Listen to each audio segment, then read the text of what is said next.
control. Mga news na may dagdag, hindi talaga reliable.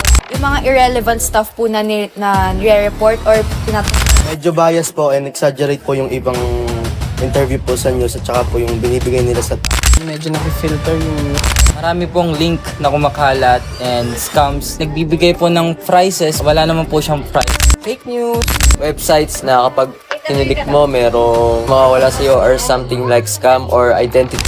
Yung hypocrisy, karamihan kasi napaka-close-minded nila sa various issues. baderang nagtitiktok. Yun po yung hindi ko trip. Kasi po lagi na lang pong finofocus yung mga bagay na walang kwenta kaysa dun sa pinaka makakatulong po sa bagay.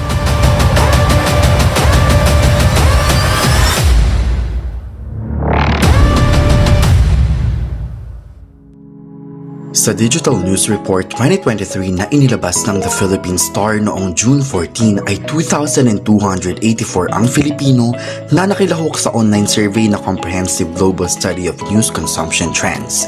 Ayon sa survey ay 46% ang mula sa mga politiko habang 48% sa mga ordinaryong tao at 41% sa mga kilalang tao gaya ng mga celebrity at influencers ang nagbatikos sa Philippine news media.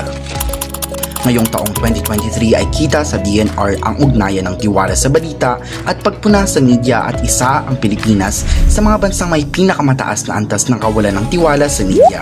64% ang nagpahayag ng mga Pilipino ng higit na pagkabahala sa maling impormasyon kumpara sa global average na 56%. Ang proporsyon ay lumago ng 7 puntos mula 57% noong 2020.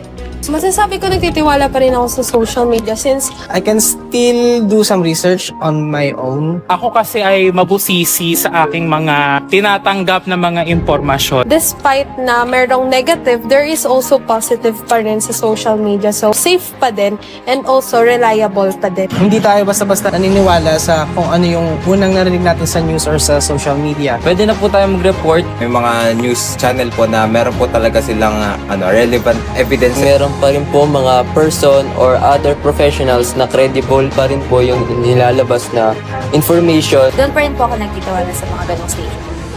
Through news and media, we can get information, right? Pero paano nga ba natin masisigurado na tama ito? Fact-checking? Verified ba? O accurate? Yes, ilan lamang ito sa mga pwede nating gawin.